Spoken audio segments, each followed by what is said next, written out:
ही बात।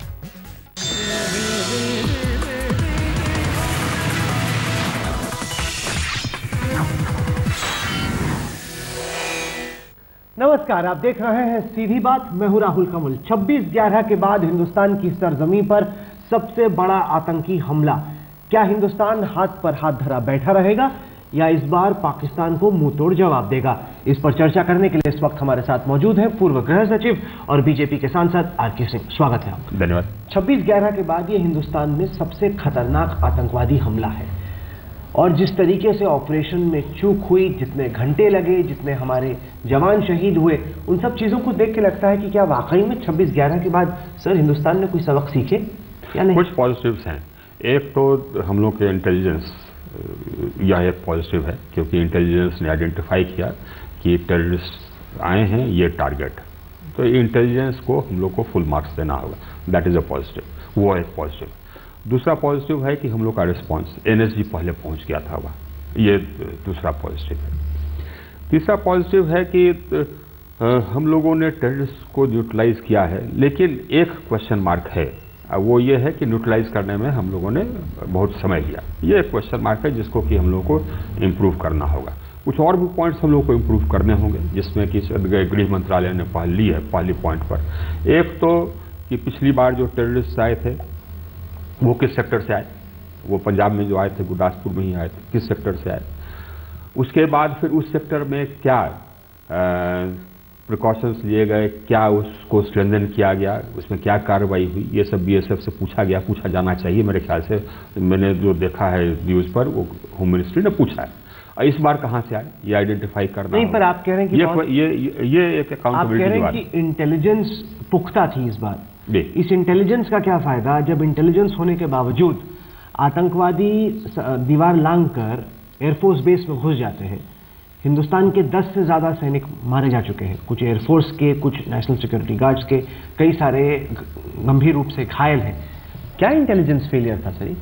Intelligence failure तो नहीं था। नहीं, हाँ, लेकिन उस इंटेलिजेंस का क्या फायदा अगर आप उसका रिस्पॉन्स मेरी जानकारी यह है कि ये लोग आए एक दीवार के एक ऐसे सेक्टर से घुसे जहां पर कि दीवार टूटी हुई थी और कुछ रोड वर्क चल रहा था। लेकिन यह बात सही है कि हाँ, उस पॉइंट को भी स्ट्रेंथन किया जाना चाहिए था। उस पॉइंट पर भी ये डेपुटेशन फोर्स का किया जाना चाहिए था जैसे ही इनपुट मिला। ये मानने जाने वाली बात है। लेकिन ये मानना होगा कि हम लोगों के क्विक रिएक्शन टीम्स और पेट्रोलिंग पार्टीज ने कंटैक्ट किया और ये टेररिस्ट से उस समय कंटैक्ट किया जबकि वो वनरेबल एरिया में नहीं आए, जबकि वो टेक्निकल एरिया के दूर थे। ये मानने की बात नहीं। लेकिन कल ही शाम में तमाम मंत्रियों के बयान आ गए, कांग्रेचुलेशंस, मुबारकबाद, बहुत अच्छा काम हुआ, हमने आतंकवादियों को अपने मंसूबे में कामयाब होने नहीं दिया, सबको मार गिराया। आज खबर आती कि 2 आतंकवादी जिंदा हैं। ये तो 26/11 में जो हुआ हूबहू वही हो रहा है। इतना जल्दी क्या थी बीजेपी सरकार को अनाउंस करने की कि हमने सारे आतंकवादी मार दिए, पूरा ऑपरेशन खत्म? ये देखिए, ये लोग शायद, जिन लोगों ने ये बयान दिया वो शायद इस एजम्पशन पर बयान दिया कि जो एसपी साहब के कंपेनियन ने कहा था कि 4 आतंकवादी थे, तो उन्होंने अस्यूम कर लिया कि 4 ही आतंकवादी थे। और आतंकवादी थे जिन्होंने कि रेंडवू किया, इसकी जानकारी और किसी को थी नहीं। तो जो और आतंकवादी थे उसके बारे में जानकारी बाद में मालूम हुई। लेकिन आपको ये मानना होगा कि हम लोगों ने कल रात ऑपरेशन समाप्त नहीं किया। वो जो कॉर्डन बना हुआ था, कॉर्डन बना रहा रात भर, और अगले दिन सवेरे फिर से ऑपरेशन शुरू हुआ। तो ये प्रोफेशनलिज्म है। अब ठीक है साहब, तो ये कुछ लोग अनाउंस कर दिए, वो लोग एस्यूम किए कि 4 ही थे तो 4 मारे गए, तो ये अनाउंस कर दिए। लेकिन ऑपरेशनली जो होना चाहिए था वो हुआ। लेकिन बहुत बड़ा सवाल जो खड़ा होता है पठानकोट के हमले के बाद वो ये कि क्या पाकिस्तान से बातचीत करने का वाकई कोई फायदा है? अभी पिछले ही हफ्ते प्रधानमंत्री नरेंद्र मोदी नवाज शरीफ के घर पे केक खा रहे थे और अब वहां से बंदूकें चल रही, क्या फायदा है इसका? ये देखिए, ये सवाल है। लेकिन एक चीज आप मानेंगे कि हमारे प्रधानमंत्री जबकि पाकिस्तान गए तो उसका स्वागत भारत की जनता ने किया और उसका स्वागत पाकिस्तान की जनता ने किया, पाकिस्तान के सभी पॉलिटिकल पार्टीज ने किया। इसका मतलब कि पाकिस्तान की आवाम चाहती है और कि हाँ साहब सो बातचीत हो, नॉर्मलाइजेशन ऑफ रिलेशंस हो। ये वार्म्थ एकदम सीधे सीधे नजर आता था। अब क्वेश्चन मार्क एक ये है जिसको कि नवाज शरीफ को सलटना है कि क्या साहब वो अलाउ करेंगे कि उनकी आर्मी वीटो कास्ट करे जबकि पूरी उनके हाथ ही में कहाँ है सर? आप तो ऐसे कह रहे हैं नवाज शरीफ को तय करना है कि रहील शरीफ क्या करेंगे, वहां तो रहील शरीफ तय कर रहे हैं कि क्या होगा क्या नहीं।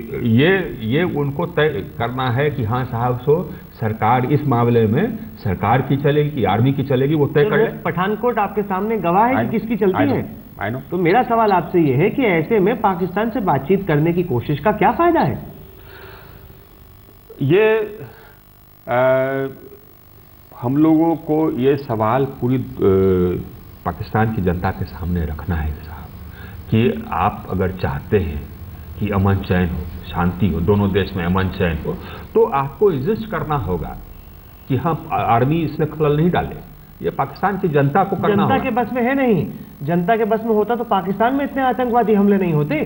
अब हमें तय करना है कि हमें क्या करना है। मैं आप पे आरोप लगाता हूं कि बीजेपी की सरकार है इसलिए आप लोग नरम है। अगर कांग्रेस की सरकार होती और मनमोहन सिंह के रहते ये हुआ होता, अब तक बीजेपी ने बवाल खड़ा कर दिया होता। सर देखिए, ये मैं हमेशा कहता आया हूँ और मैं आपके शो में भी पिछली बार कहा था कि हम लोगों को हिट बैक करने की फिलॉसफी होनी चाहिए और फिलॉसफी के साथ साथ प्लान्स होने चाहिए, उसके कैपेबिलिटीज डेवलप होनी चाहिए, या डेवलप है तो उसको इस्तेमाल करना चाहिए डिफरेंट टाइप से, चाहे वो कन्वेंशनल तरीके से हो या नॉन कन्वेंशनल तरीके से हो। आफ्टर ऑल कोई भी खेल दो खिलाड़ी खेल सकते हैं। तो ये तो हमेशा हमारा मानना है कि अगर आपको हिट करता है कोई तो आपको हिट बैक करना है। वो तो मैं आज ही मानता हूं। नहीं तो मैं आपसे पूछता हूं कि आपको लगता है कि पठानकोट हमले के बाद अब वक्त आ गया है कि नरेंद्र मोदी वो सब करें जो वो कहते थे जब वो विपक्ष में थे, कहते थे कि मुंह तोड़ जवाब देंगे। अजीत डोभाल की इतनी बड़ी स्ट्रेटेजी थी कि पाकिस्तान में जाके हमें उन आतंकवादियों को नेस्तनाबूद करना है। अब मौलाना मसूद अजहर जैश ए मोहम्मद का वो सरगना, वो शख्स है जिसे अजीत डोभाल कांधार छोड़ के आए थे, जेल में बंद था, उसको बीजेपी की पिछली सरकार छोड़ के आई, अब वो हिंदुस्तान को चोट पहुंचा रहा है। समस्या मसूद अजहर की नहीं है, समस्या रहील शरीफ की है, समस्या आर्मी की है और आईएसआई की है। ये लोग तो आर्मी और आईएसआई के ये क्रिएशंस हैं।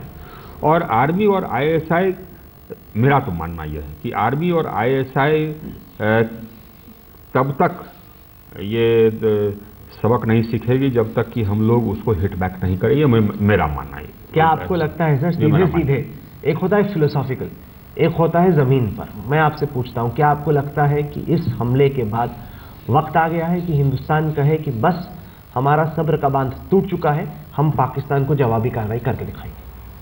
ये कहने की भी क्या जरूरत है? अगर कोई आपको चोट पहुंचाता है तो आप अपना तैयारी रखें, आप उसका रिस्पॉन्स दें, है ना? लेकिन एक चीज आपको ध्यान देना होगा, अब वो यह कि पहली बार घटना के कितने 2 घंटे के अंदर पाकिस्तान सरकार के यहां से कंडमनेशन, तो 26/11 का भी कंडमनेशन आया था, उसमें कुछ बड़ी बात नहीं, जरा 2 घंटे के अंदर नहीं, तुरंत आया और स्ट्रॉन्ग कंडमनेशन आया। यह एक वेलकम करने की बात है। और देखिए, ये हमारा मानना है कि इस मामले में पाकिस्तान सरकार और पाकिस्तान की जनता अब निर्णय लेगी कि हाँ साहब, सो ये आर्मी को ये वीटो नहीं दिया जाए। जवाब देने का वक्त आ गया है। कैसे हिंदुस्तान जवाब दे सकता है? क्योंकि जैसे ही जवाबी कार्रवाई का जिक्र होता है, पाकिस्तान कहता है खबर से रहिएगा, हमारे पास परमाणु हथियार है। वो तो कहेगा, कहने से थोड़ा ना कोई डरता है, कहने से कोई डिटर नहीं होता है ना। वो तो कहेगा ना कि हाँ हम क्या करेंगे, उसको कोई फर्क पड़ता नहीं ना, है ना। परमाणु हथियार तो मेरे पास भी है, उसे कोई फर्क पड़ता नहीं।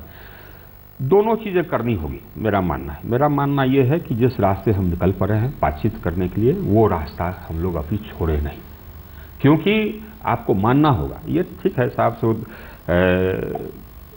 एकदम बिल्कुल गर्म खून होना चाहिए, ठीक बात, लेकिन ये मानना होगा आपको कि दोनों देश में पीस के लिए एक कॉन्स्टिट्यूएंसी बनी और उस कॉन्स्टिट्यूएंसी को हमको छोड़ नहीं देना चाहिए। मैं ये नहीं कह रहा हूं कि अगर ये होता रहे तो मैं जवाब नहीं दूं। तो ये तो एक और बीजेपी का चुनावी जुमला निकला। पहले आप कहते थे काला धन लाएंगे, एक बड़ी बात बीजेपी ने कही कि टेरर और टॉक साथ साथ नहीं हो सकते, बातचीत और आतंकवाद नहीं एक साथ चल सकते। आतंकवाद हो रहा है, 15 तारीख को हम बातचीत भी करेंगे। क्या बात हुई? फॉरेन सेक्रेटरी से बातचीत होगी 15 तारीख को, जब हमारे विदेश सचिव जाएंगे इस्लामाबाद। बिल्कुल होगी। तो फिर तो टेरर और टॉक साथ साथ बिल्कुल होगी। ये टेरर का जवाब, ये एक तो आप देखेंगे कि हाँ पाकिस्तान सरकार ने कंडेम किया, स्ट्रांगली कंडेम किया। तो हर आतंकवादी से कालू चक को कंडेम किया उन्होंने, 26/11 को कंडेम किया, उसको कौन सी बड़ी बात है? उसको कुछ मौका तो दीजिए आप। क्या मौका दें? किसको मौका दें? रहील शरीफ को मौका दें या नवाज शरीफ को मौका दें? नवाज शरीफ तो के खिला के वापस भेज दिए, क्या उन्होंने? अभी देखिए क्या करते, अभी देखिए क्या करते। उनके हाथी में कहां है सर? क्यों एकाएक बीजेपी की सरकार इतनी लाचार, इतनी मजबूर नजर आ रही है? हम लोग विपक्ष में रह के तो बड़ी बड़ी बातें करते थे, पुराने ट्वीट निकाल के देख लीजिए, सुषमा स्वराज के, नरेंद्र मोदी के, लाचार है ना मजबूत है, तो फिर न मजबूर है। हम लोग जब जिस तरह की कार्रवाई की आवश्यकता होगी तो वो कार्रवाई करेंगे, लेकिन हम लोग अपने ये जजमेंट को कहीं खो नहीं देंगे, हम लोग अपने जजमेंट को तिलांजलि नहीं देंगे, हम लोग कार्रवाई करेंगे अपने जजमेंट से। और जबकि मौका आएगा कार्रवाई करने का तो आप देखेंगे यह कार्रवाई हम लोगों ने किया। सर हेमराज सुषमा स्वराज ने कहा था कि एक हेमराज मरेगा तो हम 10 मारेंगे, यहां हमारे 10 मारे जा चुके हैं और हम कह रहे हैं कि 15 तारीख को हम जाके उनसे बातचीत करेंगे। तो बातचीत करेंगे क्योंकि जो पहल हमने किया उस पहल को हम लोग सिर्फ ऐसे छोड़ दें। उन्होंने एक टेरर अटैक किया तो फिर हमारा पूरा पहल चला गया पानी में, ये नहीं होगा। ये हम किसी को ये वीटो पावर नहीं देते अपने ऑपरेशंस पर, जी नहीं। जबकि उनको हिट बैक करने की जरूरत होगी, जबकि हम जैसे कि हमने कहा ना, हम लोग किसी एक्शन में we are not going to be railroaded into doing something, जी नहीं। हम लोग कुछ करने के लिए हम लोग रेल रोड नहीं होंगे, हम लोग कार्रवाई करेंगे जिस समय की कार्रवाई की जरूरत होगी, और जबकि कार्रवाई की जरूरत होगी तो आप देखेंगे कैसा कार्रवाई करेंगे। लेकिन कार्रवाई होनी चाहिए या नहीं होनी चाहिए और कब होनी चाहिए ये हम लोग डिसाइड करेंगे। सही बात है, लेकिन जब विपक्ष में बैठे थे तब उल्टी बात करते थे, अब सरकार में बैठे हैं तो जैसे कांग्रेसी बात करते हैं वैसे ही बात करते थे, मुंहतोड़ जवाब देने की बात करते थे विपक्ष में बैठ के, अब कह रहे हैं कि नहीं। ये हमको प्रूव करने की आवश्यकता नहीं है। आप यहाँ की जनता से पूछ लीजिए, ये जनता जानती है कि जहाँ तक हमारी पार्टी और हमारी सरकार है, हमारे लिए देश सर्वोपरि है, हमारे लिए देश सर्वोपरि। मैं तो आपको आप ही के पुराने बयान गिना रहा हूँ, विपक्ष में बैठे बीजेपी नेताओं के बयान गिना रहा हूँ, जिसमें मुंहतोड़ जवाब देने की बात होती थी। एक मरेगा हम 10 मारेंगे ये बातें होती। अमूमन पाकिस्तान से कोई बड़ा हमला होता है तो लश्कर के आतंकवादी डिप्लॉय करती है ISI।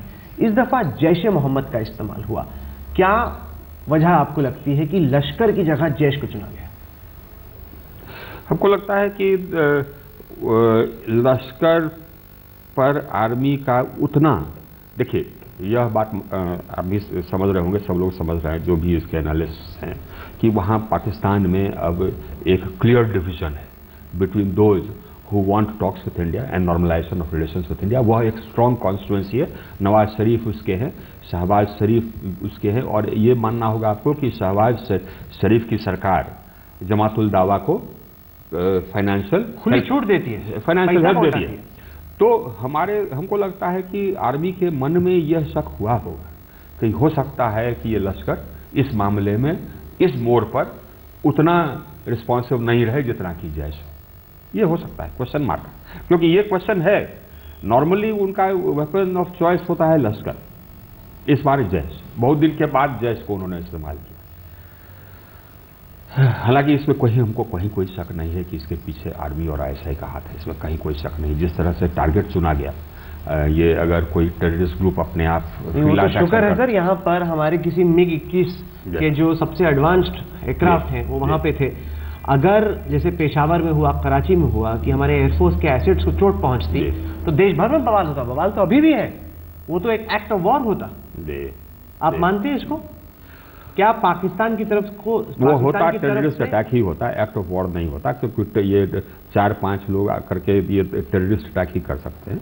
लेकिन हाँ, वो जो टेररिस्ट ग्रुप को जो चाहिए होता प्रोपेगेंडा वैल्यू, वो उनको मिल जाता। अगर कोई हम लोग के लड़ाकू विमान को वो डैमेज कर सकते तो उनको। खबरें तो इस तरह की आ रही हैं, दिल्ली पुलिस के कमिश्नर ने इनको कंफर्म किया कि 2 जैश के आतंकवादी इस वक्त कैपिटल में हैं और बाकायदा हाई अलर्ट है पूरे शहर में। हम लोग का देश का ये है ना स्थिति कि हम लोग के देश पर आतंकी हमले बार बार अटेम्प्ट होते रहे, और जब तक कि पाकिस्तान आर्मी को एक वेस्टेड इंटरेस्ट इंडिया के साथ दुश्मनी जारी रखने में, क्योंकि जब तक इंडिया के साथ दुश्मनी है तब तक उनको इंपॉर्टेंस है। आप इंडिया के साथ दुश्मनी हटा दीजिए, आप इंडिया के साथ अमन चैन हो जाइए पाकिस्तान की, तो उनकी तो इंपॉर्टेंस घट जाएगी। कल जो सेलियंस है उनकी वो घट जाएगी तुरंत। तो उनका वेस्टेड इंटरेस्ट है इंडिया से दुश्मनी, ये हम लोग को मान के चलना होगा। ये अब आपको सरकार में बैठ के समझ में आ रहा है, जब विपक्ष में बैठे थे बीजेपी को तब ये नहीं समझ में आता था। उस समय भी समझ में आता सिंह कोशिश करते थे तब उनकी बिरयानी का बड़ा मजाक उड़ता था। उस समय भी समझ में आता था। हाँ, लेकिन ये हम लोग जरूर अपोज करते थे कि बलूचिस्तान के बारे में वो कबूल कर लें कि हम बलूचिस्तान में हम लोग इंटरफियर कर रहे हैं, उसको हम लोग अपोज करते थे। जब आप कहते हैं कि पाकिस्तान का समाज बटा और ये ऐसे लोग शर्म शेख पर हम लोग ऑब्जेक्ट करते थे, हम लोग, लेकिन अदरवाइज नहीं करते। ऐसे लोग जो नहीं चाहते कि हिंदुस्तान से बातचीत हो, लेकिन चोट वो लोग पहुंचा रहे हैं जो ISI आर्मी में बैठे हैं, जो कि भारत को नुकसान करना चाहते हैं, तो कैसे निपटे इस विरोधाभास से हिंदुस्तान? ये तो हमेशा हमारा मानना रहा है। नहीं तो और ये हमेशा हरदम मानना रहा है। और ये सरकार में भी जो पॉलिसी मेकर्स हैं बाय एंड लार्ज ये मानते रहे हैं कि we have to have a philosophy of being able to hit back and have the capability of being able to hit back, whether conventional or non conventional, but that is अब वो ability है, क्योंकि मुझे याद है पूर्व सेना अध्यक्ष की वो चिट्ठी वीके सिंह उस वक्त आर्मी चीफ, तो ने कहा कि मेरे पास असला नहीं है, मेरे पास वापसी जवाबी कार्रवाई करने की क्षमता नहीं है। क्या हिंदुस्तान में आज वो क्षमता है कि पाकिस्तान को हम मुंहतोड़ जवाब दे पाए, जैसा कैंडिडेट मोदी क्या कहा करते थे? जी हाँ, हमारी प्रिपेयर्डनेस का लेवल बहुत हाई है और ये मैं अथॉरिटेटिवली कह रहा हूँ, लेकिन कार्रवाई करें कब करें ये हम लोग डिसाइड करेंगे। अभी हम लोगों ने एक इनिशिएटिव लिया है, उस इनिशिएटिव को एक जनरल साहब के मर्जी पर हम उसको ड्रॉप नहीं करेंगे। कार्रवाई जब करने की जरूरत होगी तो मुंहतोड़ कार्रवाई करेंगे, लेकिन कब जरूरत है ये हम लोग डिसाइड करेंगे।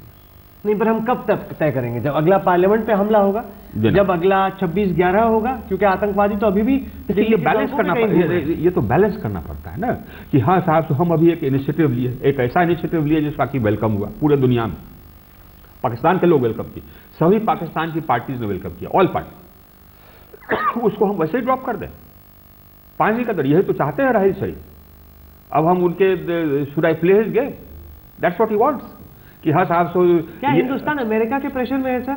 नहीं, जो बदला आप देखिए इंडिया पर कोई प्रेशर, लेकिन जो बदला बीजेपी सरकार के तमाम नेताओं का है, उसे देख के लगता है कि इंडिया पर कोई काफी दबाव डाल रहा है मोदी सरकार। देखिए इंडिया पर कोई प्रेशर अमेरिका या कोई रूस कोई नहीं दे सकता, क्योंकि स्वर बदल गया है। इसी परिस्थिति में स्वर बदल गया है।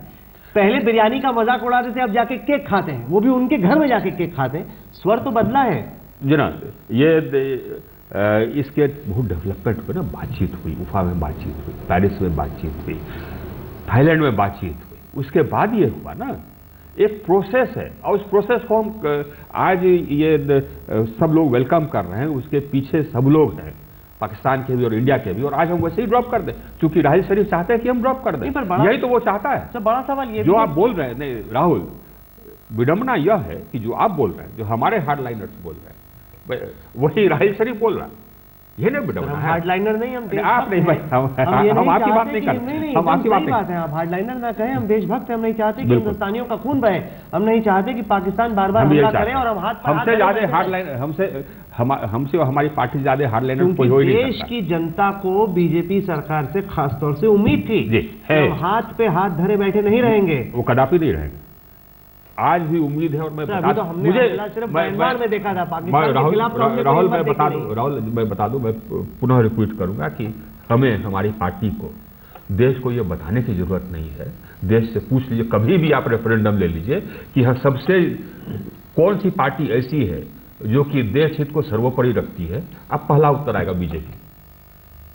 इसलिए तो हम यहाँ हैं। नहीं, क्योंकि बड़ा सवाल ये भी उठता है कि आखिरकार आतंकवादी पंजाब में घुसते कैसे हैं? इस ये सवाल, अगर आप नियंत्रण ये सवाल है और ये गृह मंत्रालय तो आर्मी डिप्लॉयड है। ये पंजाब सरकार, पंजाब में जानते हैं लोग कि किस तरीके से वहां पे ड्रग ट्रेड चल रहा है, नशा का कारोबार होता है, वो पाकिस्तान से ड्रग हिंदुस्तान आते हैं, एक पूरी नस्ल हम लोगों की बर्बाद हो गई और उसी के रास्ते आतंकवादी हिंदुस्तान घुसे हैं। बिल्कुल बिल्कुल आपका सही सवाल है और इस सवाल पर ये गृह मंत्रालय ने कार्रवाई भी की है। गृह मंत्रालय ने बीएसएफ से पूछा है। ये पूछने की बात है कि पिछली बार भी तो यही हुआ था। पिछली बार भी आए, तो अब ये पूछने की बात है कि साहब ये पता करिए कि किस रास्ते जाए और उस रास्ते पर आपने क्या स्ट्रेंथन किया अपना फेंसिंग या जो भी अरेंजमेंट्स है, इसके बारे में इस बार किस तरफ से आए ये बीएसएफ जांच करे और बतावे। ये गृह मंत्रालय ने बीएसएफ से पूछा है और ये पूछने की जरूरत है, बिल्कुल पूछने की जरूरत। चलिए आर के सिंह साहब, आप जुड़े हमारे साथ, आपने तमाम बातें अब हमारे सामने रखी, पूरी तरह तो हम संतुष्ट है नहीं। आप कह रहे हैं कि जवाबी कार्रवाई होगी, लेकिन ऐसे वक्त पर जब हिंदुस्तान जब हम लोग तय करता है, हम इंतजार कर रहे हैं कि कब हम तय करेंगे, पठानकोट के बाद तय करेंगे या पार्लियामेंट के हमले का अभी जो हम लोग 26/11 का जी ना अभी जो हम लोगों ने इनिशिएटिव लिया है, अब ऐसा ही, क्योंकि राहिल शरीफ नाखुश हैं कि हम उनके यहाँ नहीं गए, हम नवाज शरीफ के यहाँ चले गए, अब इसीलिए हम अपने इनिशिएटिव को छोड़ दें, ये तो हम नहीं कर सकते। हम राहिल शरीफ के यहाँ कैसे जाएंगे जरा, वो तो इलेक्टेड सरकार है नहीं, इलेक्टेड सरकार तो नवाज शरीफ है ना। नहीं, लेकिन कार्रवाई का वायदा हुआ था जी, मुंह तोड़ जवाब का वादा हुआ था, हाथ पे हाथ धर के बैठने के लिए वोट नहीं मिला। जब यह जजमेंट होगा कि कार्रवाई की आवश्यकता है, कार्रवाई का समय है, तो आप देखेंगे कार्रवाई भी होगी और बरोबर एकदम मजबूत कार्रवाई होगी। देश की जनता इंतजार कर रही है, आपने हमें वक्त दिया आर.के. सिंह साहब, इसके लिए आपका धन्यवाद। तो ये थी आर.के. सिंह से आज की सीधी बात। ये कार्यक्रम आपको कैसा लगा? आप अपनी राय हमें ईमेल के जरिए भेज सकते हैं। हमारा ईमेल का पता है sb@aajtak.com।